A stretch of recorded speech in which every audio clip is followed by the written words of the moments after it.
영화 전난 반동의 시대의 위험한 반란을 꿈꾸다. 오동진 영화 비평가. 영화는 종종, 아니 대체로 거의 전부가 모반을 꿈꾼다. 영화가 좋아하는 것은 위험한 혁명의 시대이다. 마오쩌둥은 권력은 총구에서 나온다고 했고, 일본의 괴짜 작가 무라카미 류는 그의 소설 69에서 권력은 상상력에서 나온다고 했지만, 적어도 한국에서는 그 말이 이렇게 바뀌어야 할 것이다. 권력은 영화에서 나온다. 김상만 감독의 신작 전난이 그렇다. 이 영화는 역모이다. 반역 그 자체이다. 체제를 전복해야 할 시기가 가까웠다는 아지테이션이다. 그런 면에서 보면 586 세대인 박찬욱식의 영화다운 면이 있다. 이 영화에 자꾸 박찬욱의 음영이 어른거려 왔지만, 영화를 다 보고 나면 이건 박찬욱 표가 아니라 확실한 김상만 표라고 느껴진다.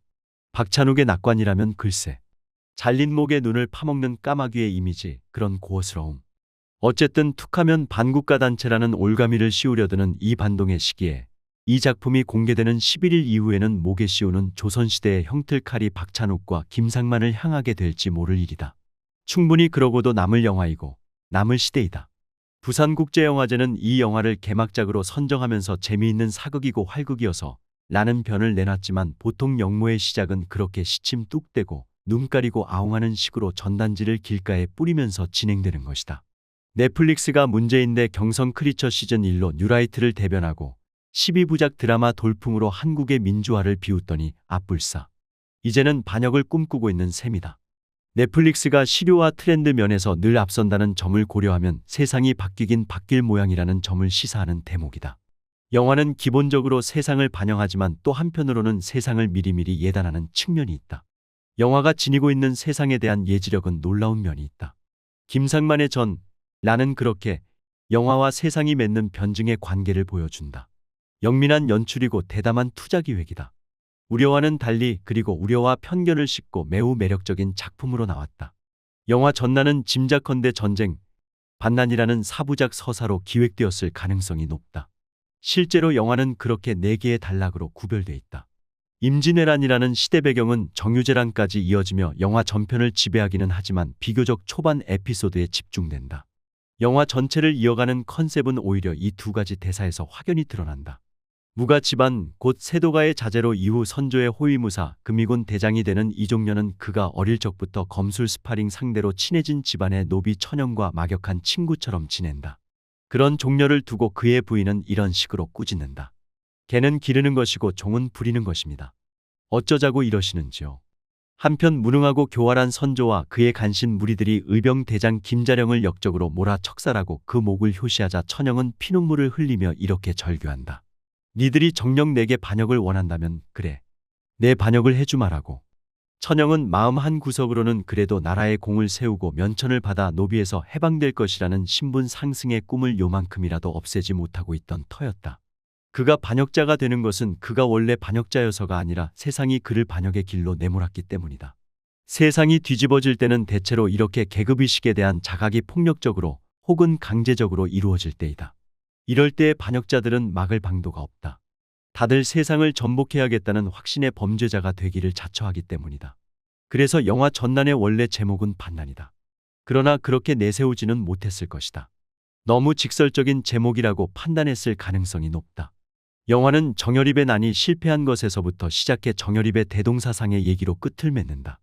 세계의 사회주의가 생시몬부터 시작된 것으로 알려져 있지만 사실은 우리가 빠르다. 사회주의는 16세기 조선 정여립에게서 만들어졌다. 대동사상은 일종의 몽상적 사회주의 사상이다.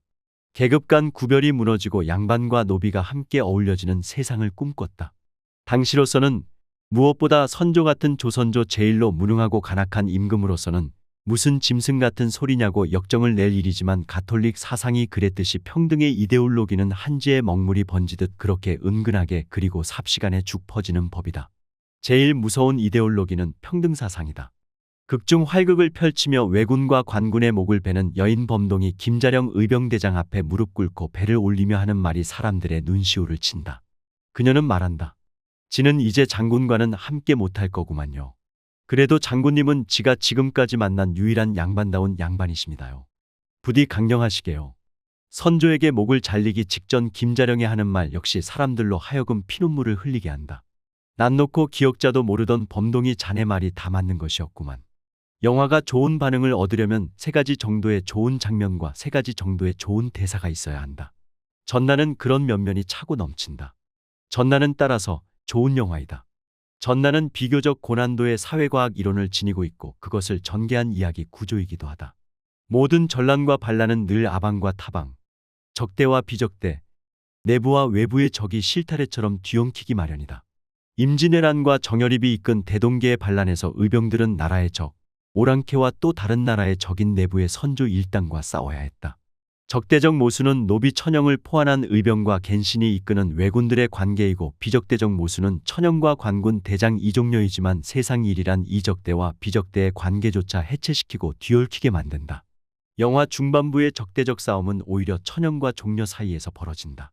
모든 모수는 변증적으로 해결해야 한다. 내부의 적을 없애야 외부의 적을 무찌를 수 있고 보통은 외부의 적을 두고 힘을 합쳐 제압한 후에야 내부의 적을 일소할 수 있다.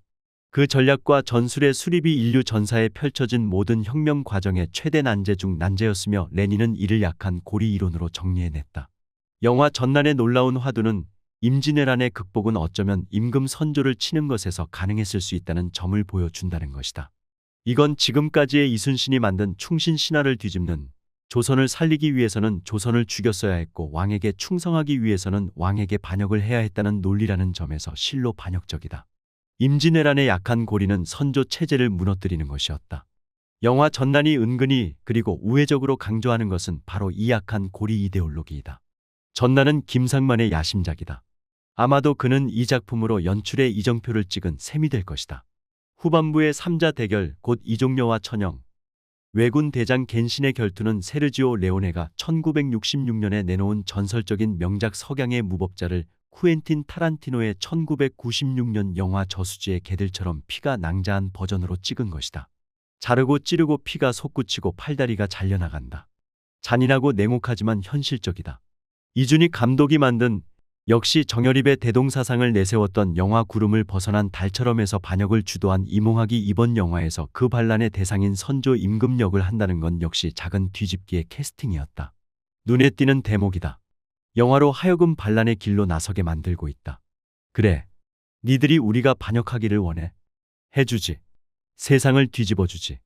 영화 전난과 제29회 부산국제영화제와 수많은 컨텐츠를 양산하고 있는 넷플릭스가 부르짖은 기이한 고백을 만나게 될 것이다. 이 영화를 보는 관객들, 시청자들은 어떻게 화답할 것인가? 그것이 궁금할 뿐이다.